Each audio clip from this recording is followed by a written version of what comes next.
Okay, I think we'll get started. I see 21 people have called in today. Thanks to everybody for showing your interest in this talk, which will be about the NASA PDS Geosciences Node services for distributing data to our user community. My name is Ed Guinness. I'll be joined today by Dan Scholes and Tom Stein. So it'll be kind of a tag team presentation. Tom, can we go to the next slide, please? Okay, I will be giving an introduction to the presentation. Hopefully I won't be taking a lot of time. The bulk of this workshop or presentation will be explanations and demos of 3 of the nodes data services for locating and downloading data.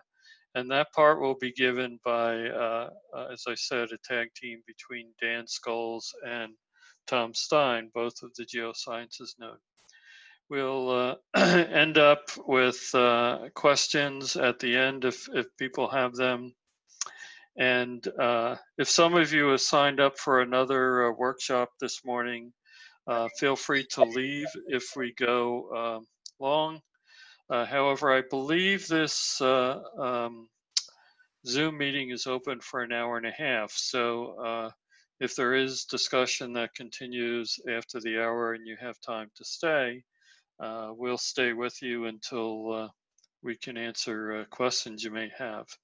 And if you have follow-up questions after this workshop, the last slide in this presentation, which you should have gotten in an email this morning, has information on contacting the Geosciences Node if you want to ask further questions after the workshop. It also has links to the tools that we'll be talking about. So don't feel like you have to be scribbling down web links and things of that sort. So I'm going to talk for about 8 to 10 minutes, and then I'll turn it over to my colleagues, and they'll spend 12 to 15 minutes on each of the 3 tools you see listed there, explaining what they are and giving short demos of each of the tools. So let's get started. Tom, next slide. Okay, as I said, we are part of the NASA PDS Geosciences Node, excuse me, which is located at Washington University in St. Louis, Missouri. And we are part of the Department of Earth and Planetary Sciences. We are focused on archiving and serving out data from or relevant to the study of the surfaces and interiors of terrestrial planets and their satellites, namely the Moon, Mercury, Venus, and Mars. And in the future, we'll be working with some missions for a couple of the satellites of the outer planets, in particular the Europa from the Europa Clipper mission and Titan from the Dragonfly mission, which will happen later this decade. There are 2 things that we tend to do. One is getting data into the PDS, in that we work with data providers, both missions and individual scientists, to design their archives, help them design their archives. Then we receive them when they're ready for delivery, validate them, put them online, and integrate them into our data services. And with the emphasis now for making data from research available to the research community, we are working with many individual scientists to help them archive their data within the PDS, particularly from NASA-funded programs like the PDAR program. And really the focus of this presentation is that we also work with the science community to help them access data through a series of services that we'll talk about today. And also we provide what we call expert help in understanding and using the data. The node has several scientists who are involved with several of these missions and are actively doing planetary research and understand many of the data sets that are housed at the node. The node, it's not listed here, but the node currently has approximately 250 terabytes of data within its archives and several tens of millions of products. Next slide, Tom. Thank you. These are the active missions on the left that we're archiving data for. There's probably several dozen instruments involved with those missions. Of note, the Mars Express mission, we serve as a mirror site to the ESA archives for that mission. And on the right, we see developing missions, that is missions that haven't flown yet, but we're working with to plan their archives. The Mars 2020 rover is scheduled for launch next month and arriving at Mars early next year to start collecting data. Europa Clipper should arrive in the Jupiter environment and start collecting data later this decade. And Dragonfly to Titan, which is a drone-like experiment, we'll get there in the early 3030s. Not listed on this slide is another initiative we're getting involved with, and that is the Commercial Lunar Payload Services, or CLPS, which involves several missions to the moon, including, for example, the Viper rover to the South Pole region. And then there are about a dozen missions that have completed their mission, and we have archives for those. Next slide, Tom. This slide just shows our front page to our website. You could browse it at your leisure, but it on the left has navigation through the missions that we have data for, announcements in the center, and so forth. Each of the missions we have data for has a landing page, and within those landing pages of the mission, there's a landing page for each instrument. And this navigation provides a simple way to get access to the data if you know what you're looking for. But as I said, we have over 250 terabytes and several tens of millions of products, so it's not very effective if you're not sure what you're looking for. So as a result of that, we've developed several tools to help people navigate the archives and find and download what they need. So next slide, Tom. So on this slide, just another note, we do like to interact with our community. We have several ways of doing that. We have a forum where users can post questions, and the idea there is that not only will node personnel answer questions, but other people in the research community, if they've had these questions themselves, they can help answer the question. And then when we do get questions from users outside the forum, we tend to post the answers there. So it's building up an archive, if you will, of information about how to use and access data within the node.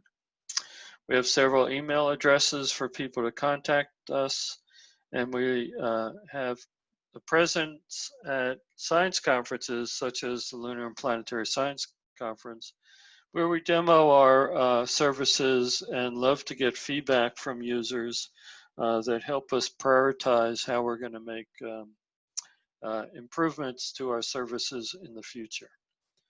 Next slide. Okay, just briefly, the three things you're going to hear about from my colleagues in a few minutes. The first and newest service is the Spectral Library Database and the interface into that library. We started this project through the PDART program, working with the investigator who manages the Reflectance Laboratory, or RELAB, at Brown University. And there are several tens of thousands of spectra that have been collected over many years that we've brought into the PDS as an archive and built a searchable interface to access that data. So Dan will talk about how you could do facet-based searches, scan through those spectra that you find. It has a way of doing interactive plotting to visualize the spectra, and then you can download individual data products or load up a cart of several data products and download them. Next slide. The second tool is the Analyst Notebook, which is designed to access data from landed or rover missions. And it provides a integrated approach of not only searching the data or browsing the data, but it provides information from the missions on planning documents and reasons for acquiring data. It has ways to search by time, location, or targets, named targets that data were collected for. And it can display data, both image and non-image data, and for images, actually do some measurements like distances between targets, profiles, if there's topographic data, and so forth. Next slide. I think this will be my last slide. The third tool is the Orbital Data Explorer, which is designed to search and access data from orbital missions. Right now we have 4 of these organized by target: Mars, the Moon, Mercury, and Venus. You can search data in various ways, including drawing polygons on a map to find data within that polygon. It has a REST interface so that if you don't want to use the web browser interface, you can actually write scripts to access data within the archive.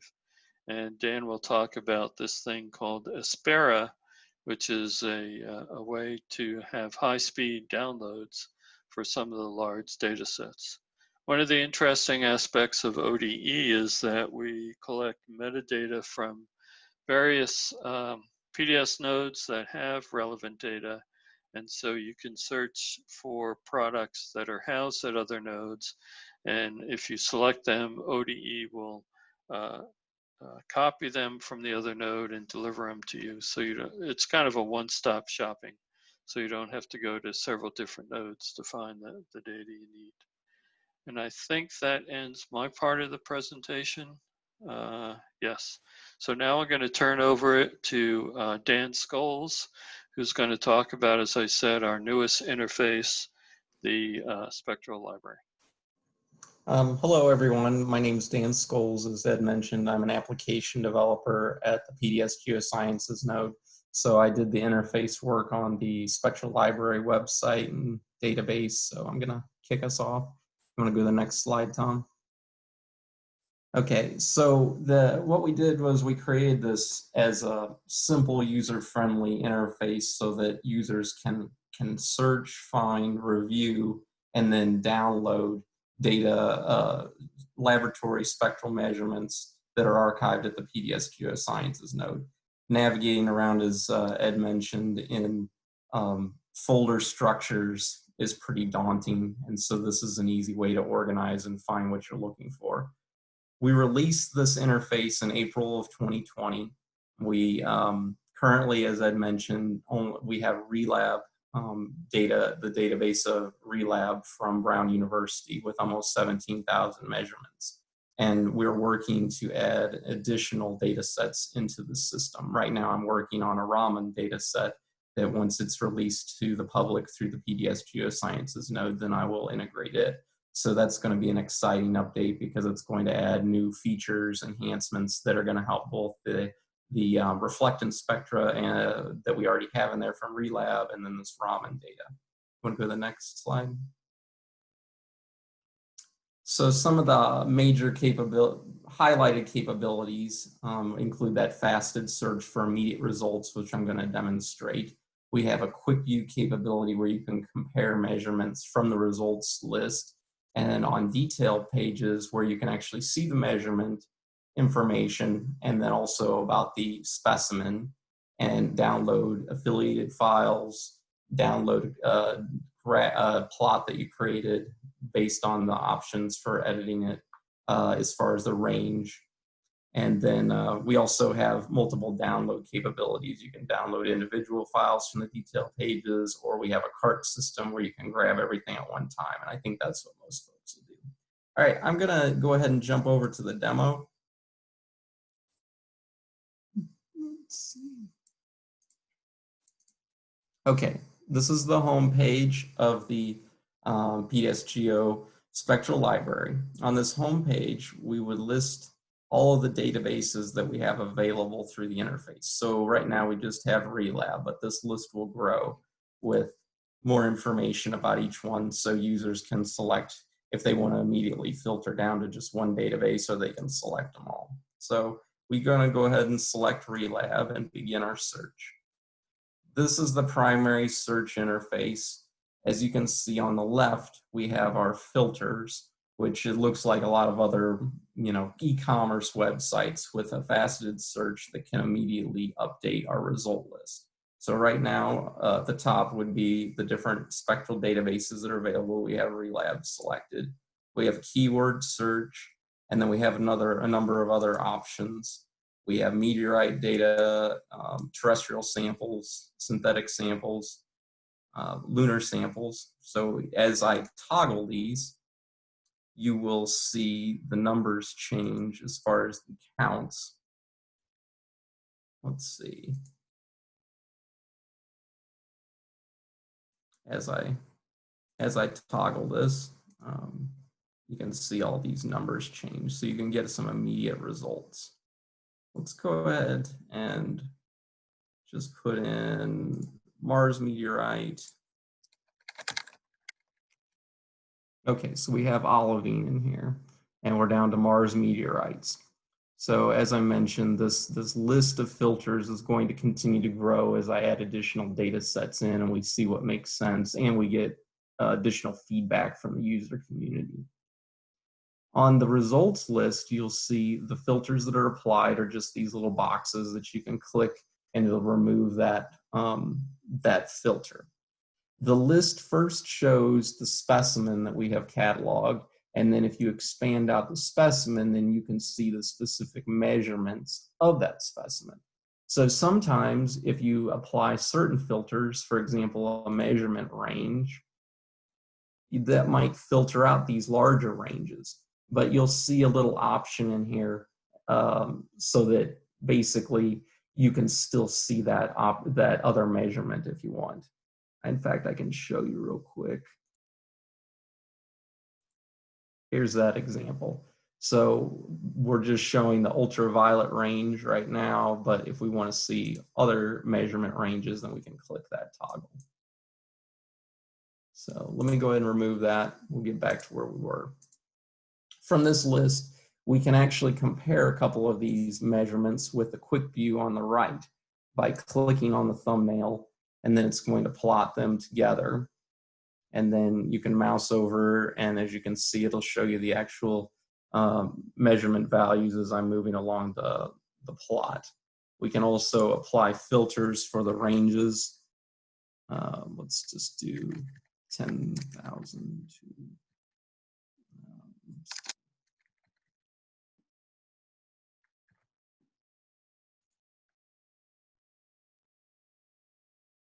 so then it'll just redraw it, and then you can actually download this graph. Or if you want to download the actual data files that created this, you can download it by clicking there. Back to our result list, we can add products to the cart by simply clicking the checkbox. And as you can see, that updates our cart contents. Now we can also view the details of these measurements by clicking on the hyperlink, and that opens a new tab that shows the measurement details. And as I mentioned before, at the top we have the specimen metadata, and then we have our measurement metadata, which is visible here. Then at the bottom we have the the label file and the data file, which could be downloaded directly. I've added this already to my cart, so it's indicating that it's in the cart. Now, we have the ability to track thumbnail images, ancillary, well, pretty much any kind of ancillary file that the data provider wants to associate with this measurement. So if we do have images of the specimen, we'll see thumbnails here that can be clicked to view a larger image. And we also have the capability to track references if for the actual measurement or the specimen, and references would be listed down below. Now, a couple of features that I like about the detail page. One is you can click this little icon to immediately see what filters you've applied for these result lists. And also you can scroll through your results by clicking this next and previous. So that way you don't have to go back to your results list if you have a small list that you're interested in working through the list. I'm going to go ahead and close this and go back to our result list. The other major feature, you can add all of your results to the list by clicking this Add All Results to Cart. So that way you don't have to go through each one and select it, or you can also remove. Then if you want to download your cart request, just click that cart. It'll take us to a download page. And from there, you can see the result list of the specimen and measurements that are in your cart. You can see that here, and you can make edits if you want to deselect some. And then you can select what format you want the files to be packaged in. And then you would enter your email address. And then what'll happen is it will, behind the scenes, it'll send off your request to a processing server that will collect all the files that you requested. And it will package them into a zip, a tar, a tar.gz file. And it also create MD5 checksums to include as well. And it will email you a link, an HTTP link to download the checksum file and the actual zip tar.gz file. So then you can download your files and be on your way. So that's pretty much a quick overview of the Spectral Library interface. This one is a little shorter than the ODE or the Analyst Notebook review walkthrough demo because this is pretty straightforward. There's not a lot of pages. I guess I'll go ahead and turn it over to Tom for the Analyst Notebook. Yeah, Dan, while Tom is doing that, I just wanted to say a word about nomenclature. In the Spectral Library, we're using the term specimen to indicate a physical object that was measured, and measurement to the actual measurement. And we tried to avoid the term sample, since sample has a connotation in images and so forth. So that's the terminology we're using there, and hopefully that was clear to people. Great, thank you, Dan, for that. So we'll continue on with a brief discussion about the Analyst Notebook and demonstration. So as Ed mentioned earlier, the Analyst Notebook is designed to synthesize and integrate data along with documents and other value-added components to let users step through landed missions on Mars and also for Apollo and LCROSS. So the concept is, as Ed mentioned, you can kind of step through these websites that we've seen historically up with the white background and the blue file links, but really to kind of hone in and do discovery, having thumbnails and just really putting things into context makes all the difference. So as we see on this slide, we have notebooks right now for InSight and NSL Curiosity. They're ongoing. Also for MER, Spirit, and Opportunity rovers, the Phoenix lander, LCROSS, which did land, and Apollo. And these notebooks have varying levels of tools and so forth that we work to update and upgrade commensurate with requests largely from the community. What kind of things do our users seek, and what helps them get the most out of the data to further their science? So as has been mentioned, feedback is always welcome and really appreciate the feedback we've had from the community so far, because it really makes a difference and helps direct our efforts. On this slide, and some of the other slides that we've had in this presentation, they're there for you to also go back to. So I'm not going to speak to everything on this slide, but the takeaway here is that the notebook has quite a few capabilities and just different ways of looking at data, at documents. And in this case, what we mean by documents is not only the archive documentation about a data set or the format of the data and so forth, but documents produced by the science teams for Curiosity, Insight, Opportunity, and Spirit, and Phoenix. We've captured those day-to-day documents written by the mission managers and the documentarians. So that really helps users step through kind of what was the intent behind some of these observations. And that's what we're really trying to capture is intent and context. We've also pull in the targets and the plans that are produced, and also mosaics, which are data products, but kind of have a special weight to them that can provide additional context as people become familiar with certain landscapes. And then at the bottom, you see that there are a number of additional capabilities that get thrown into the notebook. And I like to show this view of the notebook because what we really try to do is to take that standard PDS release of data on the left side in gray and add to it these value-added tools and elements, different ways of looking at data, previews and views, and really just add the documentation and the resources to help people better understand the mission that's being presented. So, and finally, we do have a number of folks who reach into the notebook metadata to support external tools. Google Mars has looked to the notebook for some traverse information, and we have a number of other users who reach in for metadata. And then also in return, some of their work gets pulled back into the notebook, and I'll speak to that in the demo. So I'm pretty sure this is where we step in. Yeah, we'll step into the notebook here. So let me switch the screen over to that. So this is the landing page for the notebook site in general, with links to individual notebooks. We'll be adding, as Ed said, Analyst notebooks to support Mars 2020 and also for Dragonfly in the future. For this demonstration, I'm going to go ahead and hop into the Curiosity notebook, although we'll see quite a lot of similar functionality in the other notebooks.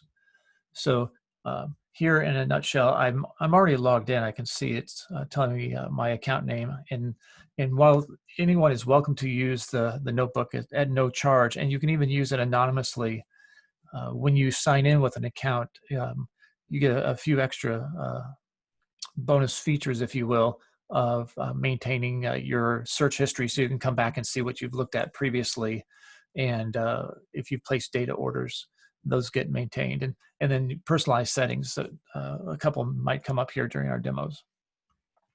So the concept here on this screen is that it's through the web browser, but it's really a web application. So hopefully you're staying on that one tab and looking at it kind of like this giant electronic notebook with these tabs down the side. So they are representing the mission overall, and then we'll jump through these others, the Sol view, searching, looking at maps, resources, things that are special to and unique to individual users. And then, of course, this last tab of help to go through our online help and to find out other information, including providing feedback that gets back to us. When on occasion, the notebook doesn't quite work the way we expect, or maybe we need to tweak something. So that help is always important. From the mission summaries, we have a couple of options here. This historical overview is really a day-by-day kind of one, maybe two lines about the activities going on for each sol, and a little bit of extra help information about where the rover was and what time it was. And this list can be viewed and downloaded, and also used as a way to jump to a particular sol within the mission. This is just, one way of looking through the mission and kind of getting a flavor of what was going on over time.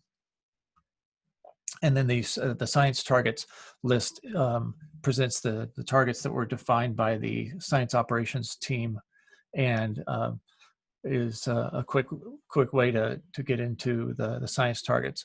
In both these cases, these tables can be sorted and searched and narrowed down to give views of interest. But as always, there are links to jump around into the notebook. So that should hopefully help make things a little bit easier to go from place to place. Let me go ahead and close these out just because I like to keep things a little clean here. Now the sol view starts out with a, at least for a beginner, what might seem like just a little bit of a sort of complex block of information. It's kind of all tightly packed together, kind of like those early 1990s websites where everything was just smushed and smacked in and kind of had a code to it, but it hopefully is easy to decipher with a moment's look. What we see here is for these 3 sols on Curiosity, we see the time here on Earth, but there's that one-line description of what was going on, the number of data products, documents, activity plans, targets, mosaics, so forth. And then this block of colored boxes represents the science instruments on the rover, where a filled-in block indicates the presence of data returned by that instrument for that sol. So if we go ahead and open up that block, we can start to drill down into these different units of data products and so forth. This sol overview shows a little snapshot of the traverse map. We can see some time information, and then put into context this sol and activities of surrounding sols, and then just the number of data products that are coming out.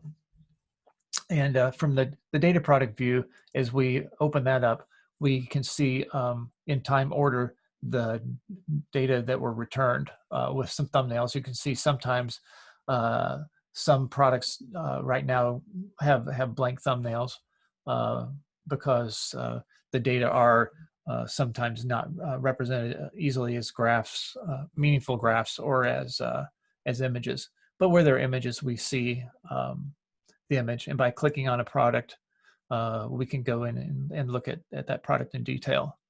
I, in fact, wanted to kind of jump down a little bit farther here, where kind of getting into later in the sol. Here's this navcam with a few extra bits of information that tell me that this image was used to define a target. That's this this location or target symbol, and the what's supposed to be a ruler. Sometimes it's hard to kind of make these things out.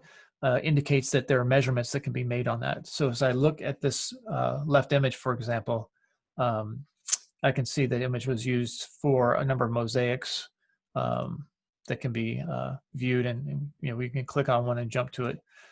Was the kind of finder frame, if you will, for these 2 targets of Gleneagles and Gleneagles, the ChemCam target, and so we can see that those targets were defined there, and then we see the browse image of that was taken of this observation, and can jump into some other views. In fact, we could, for example, say, let's take a look quickly at this image with the 2 targets that were defined there, and you can see that here being presented. Let me jump back here through this product menu. There's a whole number of views, such as the PDS label for this product that can be viewed and downloaded. And then also, I'm going to jump back to this overview quickly to look at this length of this full image with 2 tools. So this is this image viewer that Ed had mentioned, and in this view we can make some measurements. It looks like I've already got one that, as when I was logged in earlier, I made a profile along here from point 1 to point 2, and can even see that. Here it is loading up and shows me. In this case, there's not a lot of elevation difference, but I can see working across there what the profile looks like, and in some of these navcam images with views further afield will demonstrate maybe a little bit more usefulness for this tool.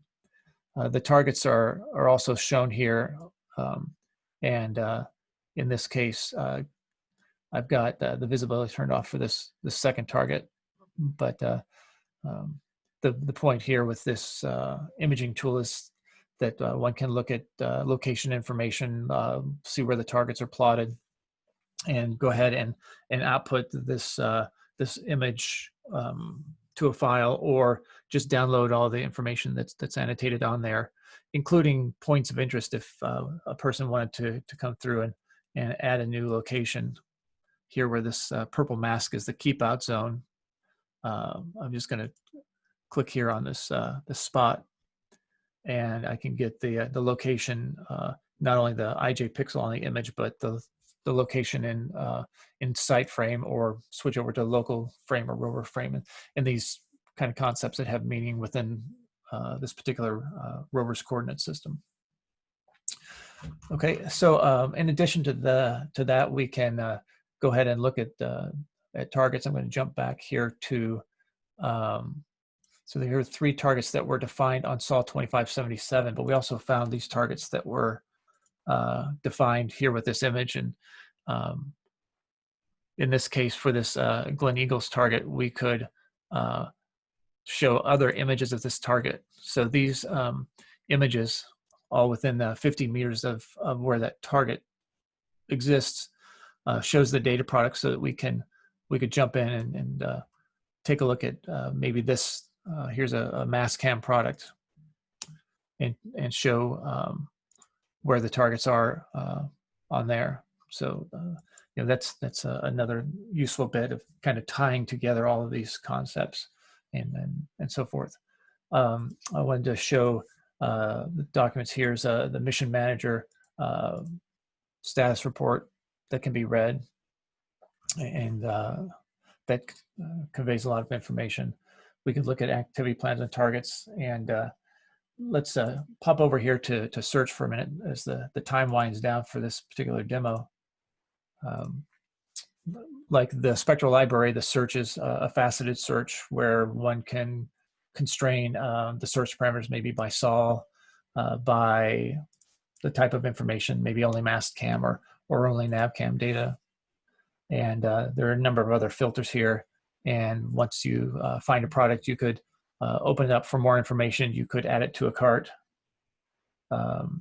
which I could do even here from the SOL view. I could say, hey, give me everything from SOL 2577 and throw it into the cart. So I'm going to just continue here. So we have in the data search, we have target search as well. Here's finding targets with related data, like this target that has APXS and KimCam data links and so forth. And then here's the rover map, traverse map, another way of getting to the data by clicking on location, and then from here, again, the data pop up in a similar fashion.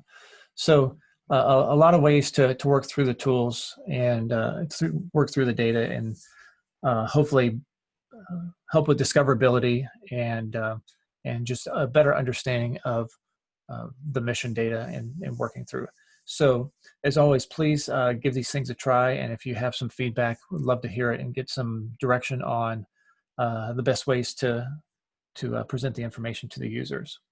So with that, let me go ahead, Dan, and throw this back to you for... before you leave that, yeah. Could you show an example of a non-imaging data product that you might be able to visualize? Sure. Yeah, here's an APXS reading from this particular target of Abigadasset. I think that's how it's pronounced. This is a ratio plot that the APXS team was really kind enough to give us some information on the best way to present the data. And that's something we really try to do, is to work with the science teams, instrument teams, to make sure that we're presenting the information in a correct way, but also a meaningful way. And then these data can be downloaded. And we did, just for MER, for Opportunity and Spirit, put in links to the target database that is just generated by the MER science team and some folks here at the Geosciences Node into the archive. So the target search that I'm showing here for Curiosity is now available also for Spirit and Opportunity, with links to APSX and Mossbauer and RAT and microscopic imager data as well.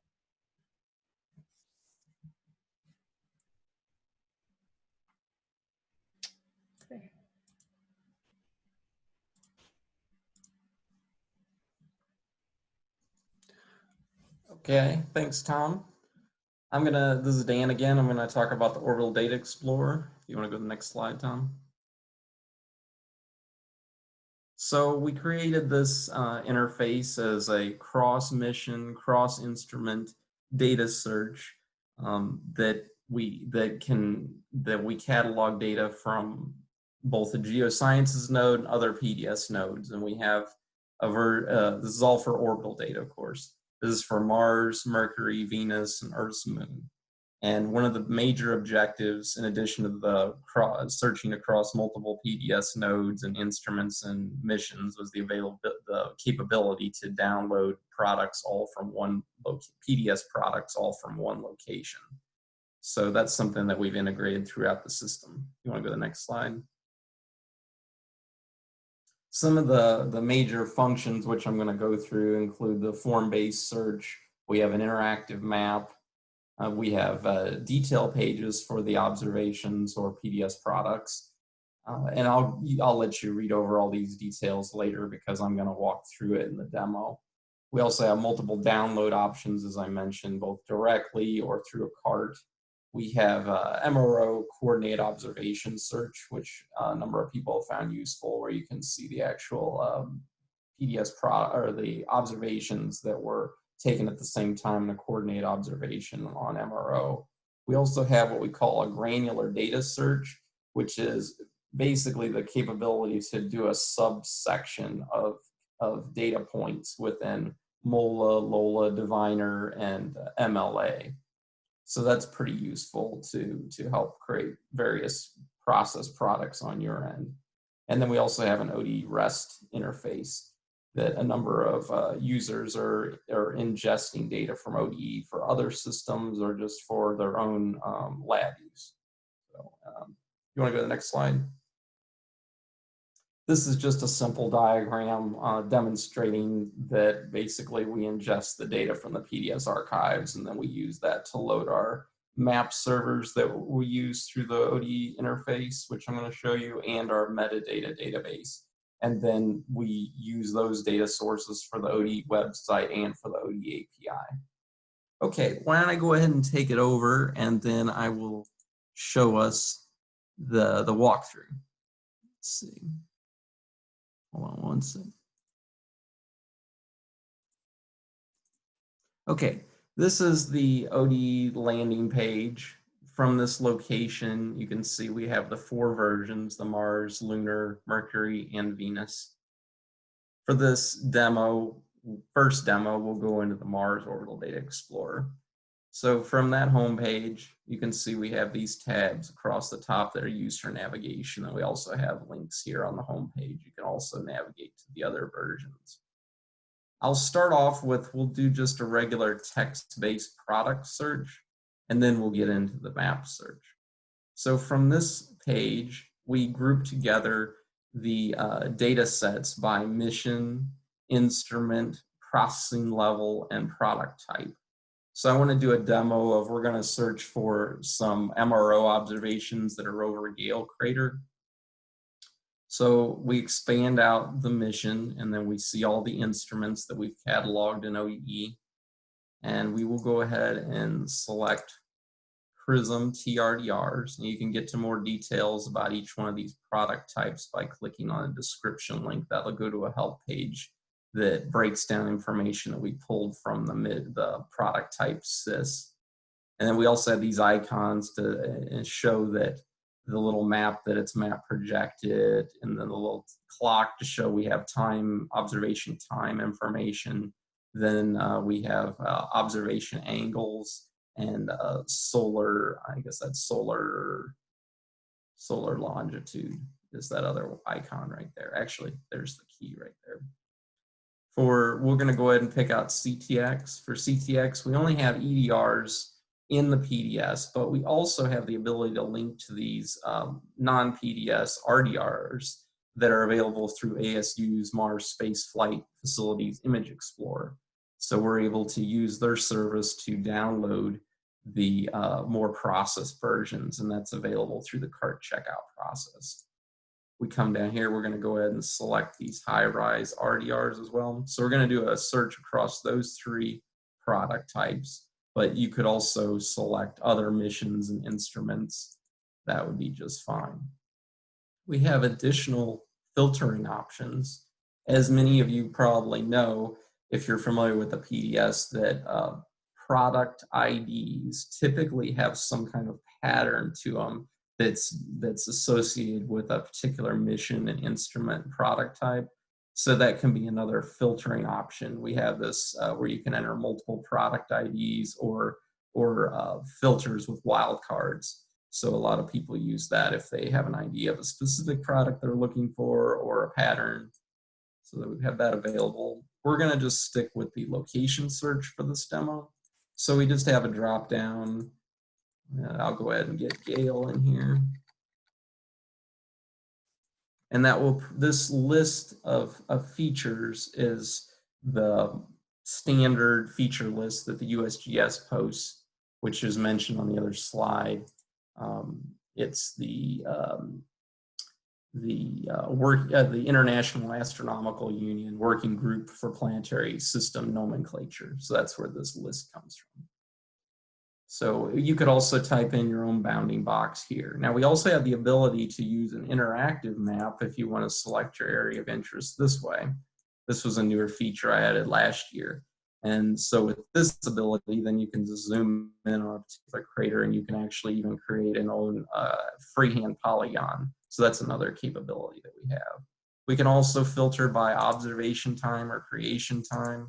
We're just going to do an observation time of 2018 to 2019 for this example. And then we also have these other observation angle filters and Mars year, solar longitude. We have a button here where we can get a summary of the results. So that way we can get an idea right off the bat if our search is going to be valid or if it's just giving us way too many results.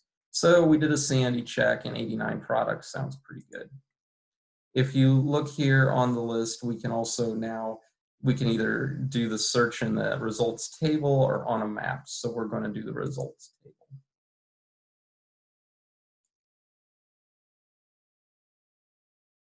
So here's our results list. From this list, we can sort the result list, we can page through it. If we end up deciding that all these products are ones that we're interested in, we could add all the results to the cart with a single click here. We could also output the list as a text file, which will also include direct links to the products, or we can view it on the map, or we can go back to our search. Later, we'll view it on the map, but let's start off by looking at the details for a few of these products. So click on the product ID, bring us to the product detail page. From this product detail page, if you look at the top, we describe what kind of product it is, and we expand out this for more details about the product description. We provide links to the PDS archive documentation files. So this gives us links to the documentation files about this PDS product type. So that's a useful resource. We also show a browse image, and then we provide links to download the file directly if we want. We also have metadata, just general metadata, the primary metadata about this product that we list. And then we also have processing notes about how we process it into ODE if we had to set a few of these fields based on different sources to get it normalized into the system. We show the product label. Then related products, I'm going to get into this a little more later, but this is showing that this product was coordinated with these other MRO observations. So that would be an option. And also, if when we're on a different product type, if this product was used to create higher level products, or there were raw products that were used to create this, then you would be able to see those related products in this list. So that can be helpful if you want to go back and see the original or higher process versions. We also have a context map so you can get a quick idea exactly where this observation is. If you want to add this to the cart, you can just click it here, or we can add it over here. Let's take a quick look at a CRISM product. We don't have a browse for this, but I want to demonstrate that if it's a product that's archived at the PDS Geosciences node, we have this button for downloading via the Aspera browser plugin. And let me talk a little bit about Aspera.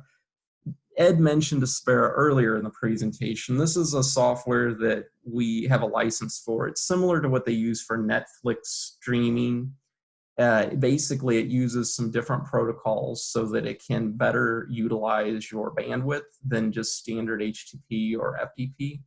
So we have a licensed server, and then if you want to use it, we have there's a free plugin that you would download. If you click this link, it will prompt you to install the plugin. And that will install the plugin on your browser, and then it'll install a light client on your PC or your laptop, your desktop, or your server if you're running this from a server. And then when you initiate a download, which I'm going to go ahead and do here because I already have the software installed, it's going to initiate via that protocol, and it's going to start downloading this file. So this is almost a 50 megabytes file, and it's downloading pretty fast. And I can show you real quick. It puts this little client. Can you guys, Tom, can you see this client that I popped up? No, I cannot, Dan. Okay, I apologize. Well, with the Zoom, you can't see this little client that popped up out of my tool tray bar, but it will show you the progress, and you can tweak settings. But basically, we've seen some users achieve almost a 20-time performance increase in speed on downloading files, depending on their institution, their network. Now, from a home network, you'd easily see a 4-time increase in speed over HTTP, FTP, but your mileage may vary depending on your institution. But this will allow you to download all those files affiliated with a product with one click. All right, let's go ahead and pick up the pace here, but I'll add this product to my cart even though I'm downloading it that way. So here's our list here on the left of all the observations or PDS products for that site of interest. We can view it on the map by clicking this View on Map button. This is going to take us into the map search, which is similar to if we had clicked this map search button up here on the toolbar, but this is already filtered based on our product search. Right here is our Gale crater, and we will see here's the list of products that we have in our result list. If you mouse over a product here in the result list, you'll see that it highlights its footprint on the map. So you can go through, you can click on one of these and it'll products, and it'll bring up the detail page for that product. Up here on this bar, you can see there's additional filtering options. One of my favorite options right here is display only products selected by area, and you can select that, and then it will limit your results to only what you only products that intersect the area that you selected. Now, this results are pre-filtered to the layers from our from our product search. So these layers correspond with what we saw on the first product search page. So we could actually toggle in other layers if we want, or turn them off on. Let's go ahead and turn on the charade RDRs. Now they're a little hard to see, so I will use this option to make the lines a little darker. Still a little bit hard to see, but you probably make out the line right there. If I go back to this tab here, the view selection results, or click this little pop-up, it'll get us back to the result list. And I think the charade products will be at the end of the list. And if I highlight them, then you can see the darkened line here. So those are the charade products that intersect our location. Now up here on this menu of different mapping features, we can actually select our own little custom freehand polygon. So let's go ahead and do that so we can more narrow our search results. Or actually, let me just do this. Yeah. So now you can see we're down to even a smaller set of products. And we could add them all to our cart by clicking that, or if it's a long list, you can click that button.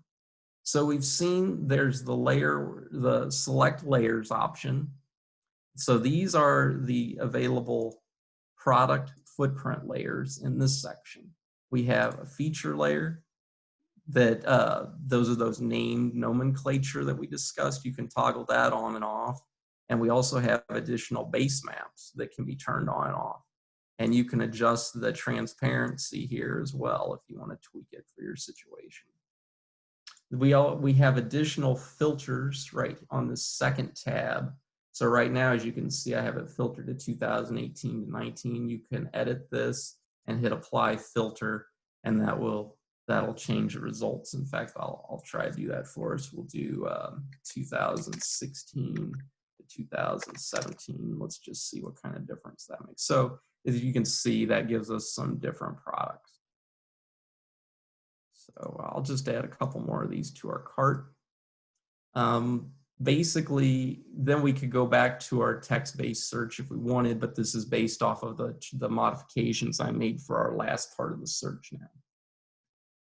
We could go to the map search, but this is what we basically just saw. But if we go to the map search tab, it's just bringing us in here fresh, where as if it doesn't have any filters applied already. But I think you have the idea from how we interacted with it from the other search tab. But you can get into here, you can turn on and off different layers, do the different additional filters, and then view your search results. So let's go ahead and go to the cart real quick so we can see how that part works. And then we're going to swing back to some other features real quick. So now we're on the download cart option. From this page, you can see there's a summary of how many PDS products we have in our cart and what the size, and then you can see your result list. And that second section gives us additional options. For some of those CRISM products, there are affiliated files that you might want to select. So we might want to do that. As I mentioned, in the PDS, we only have technically the EDRs of CRISM products, but we could also select those non-PDS processed versions from ASU. So here we might select TIFF. So it'll add that to our cart request. There we could get derived files that we produce at the Geosciences node for individual footprints of product files. So if you want that, select that. It'll give you a corresponding footprint file for every one of the products in your cart. Then we have the mini archive file option. So if you select that, it'll give you all the documentation that goes along with those archives of the products that you selected. Then it'll give you a total size of the cart and an estimated time of download, but it's much quicker than that typically. I want to show you that we also have this advanced feature. With this cart process, we limit the download size to about 50 gigabytes so that our systems don't get overloaded, especially when we're acquiring files from other PDS nodes. Because what happens if you request files from these other PDS nodes, we will download it behind the scenes and package it all up on a site. And then once we're done organizing it, then we will email you a link to that page where you can download the files at one time. But if you have a very large cart request that is going to be over 50 gig and you don't want to break it up into chunks, there are these advanced options. Let me click on that and show you real fast. On the advanced options, you can download basically your cart result list as an HTML file. And what that would do is you can just save this list with hard-coded links, which you can download any of these files at your leisure later on. So that's one option. The other option is you can download a text file that will give you a result list of all of the HTTP links to the product files in your cart which then you could use like Python or wget or curl to download those files directly to your location. We've had a number of users that have enjoyed this feature, and it was actually suggested at LPSC at our booth. And so I integrated it, and that is another way that you can just download the files directly. Let me go back to our cart. So say we want to go ahead and check out. We go to this checkout page. We pick out if we want the files packaged into zip, tar, gz, or just no compression. If you select no compression, it'll just be in a directory structure on the location where you're going to be able to download. Then you would select you want it organized into a PDS archive structure that emulates the structure that the files were in, or do you want them all in one directory? And then you put in your email address, you hit submit, and then it runs off and works. And what it'll send you is it'll send you a link. This is a sample ODE cart page. So it'll send you a link to a page like this, but it'll be specific to your cart request. And from that page, we have these options for downloading the files. We have that Aspera plugin integrated in here, where you could just install Aspera, click this link, and it will just download the entire archive to your downloads directory on your machine. Or we have an HTTP link, so you could get to just an HTTP link structure that you could use other tools to download the files, or there's just the traditional FTP link. Here's a list below of the actual individual files, and from that you could click a Aspera link to just download that file, or an HTTP link to download the file. So we have our email address and help on this page. So if you run into any problems with it, just email us. I'm one of the people on this email, and we'll respond to you as soon as possible. So let me see how we're doing on time. I'm running a little over. Tom, do you want me to keep running on a couple more things, or? Dan, I think let's show this links and support list to folks, and then give them an opportunity to ask questions, and then we can jump back in if we've got some time. Sounds good. Why don't you go ahead and take it over?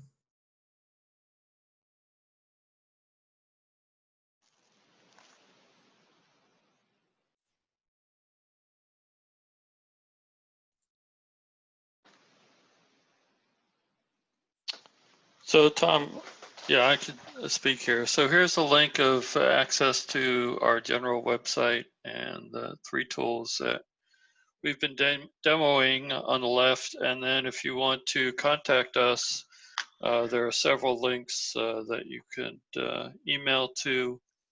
And these links are also on our web page. So there's the forum, there's the Geosci is a general email address if it's your question is not related to one of the tools there. And then there's individual addresses for each of these tools we talked about.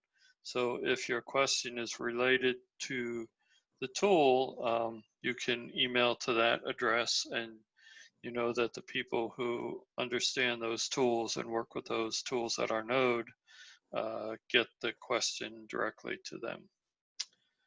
So, and that's in your package of slides if you need to refer to that. I guess we could open it up to questions if there are any, if people can stick around. And I'm not sure how that works within this Zoom program. I believe Dick Simpson with a question. Go ahead, Dick. Go ahead, Dick. Insight is one of the few missions that's archiving directly to PDS4. Most of these tools seem to be heavily dependent on PDS3, or at least the language is PDS3. I was wondering how far along you are on adapting all of the tools to PDS4, because things like, I think, Mars 2020 probably will be entirely PDS4. Tom, you want to take that for Insight? Yeah. Yeah, we are able to handle both PDS3 and 4 data. I know that Dan has done that in with ODE, and then here just briefly sharing out the Insight notebook. You know, it's a lot of the same look and feel. So early on to a lot of users, you might not even really notice the difference between PDS3 and 4, which is, you know, part of the key, at least you can get into the PDS4 metadata and it can be more useful to some automated scripting and so forth. But we do incorporate PDS4 and PDS3 data together into the tools. I'll just add, Dick, that we've migrated messenger data, and that's part of the Mercury ODE, and have modified ODE to handle the PDS4 terminology and labels. And then the Spectral Library, those data products are all PDS4. So the metadata used to drive the interface is all PDS4. That sounds great. Thanks very much.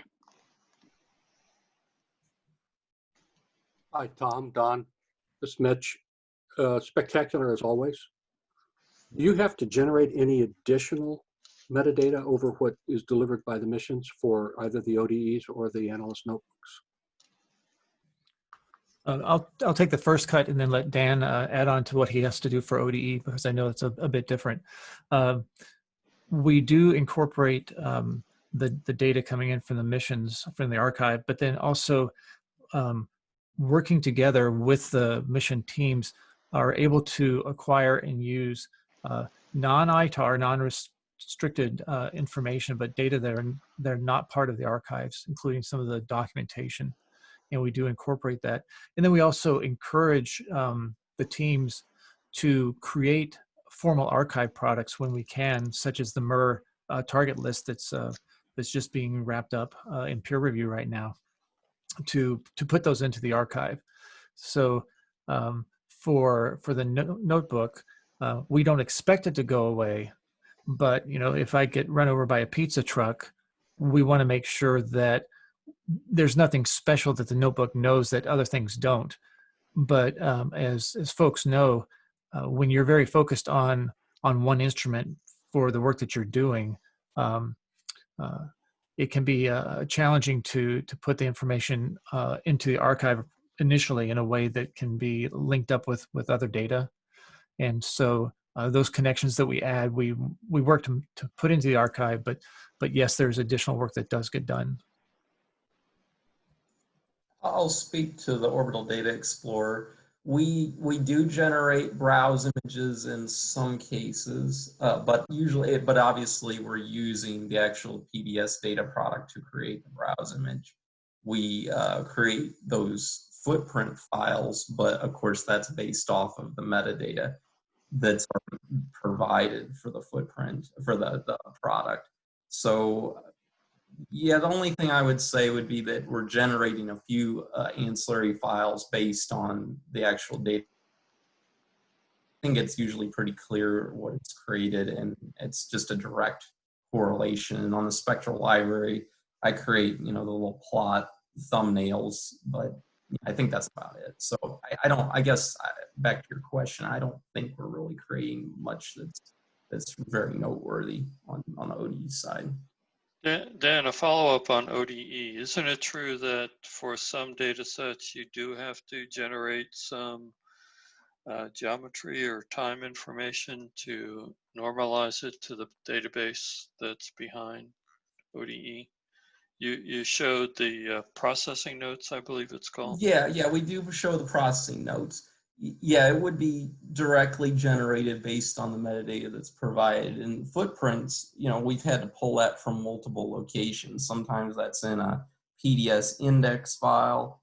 Sometimes we're pulling it from the pilot database from USGS. But all those notes are always in the notes field on that product detail.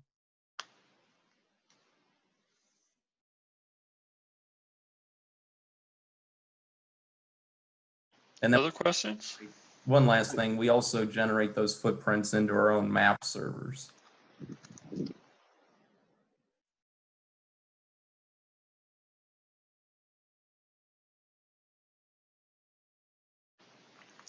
Well, if there are no other questions, thank you everybody for attending.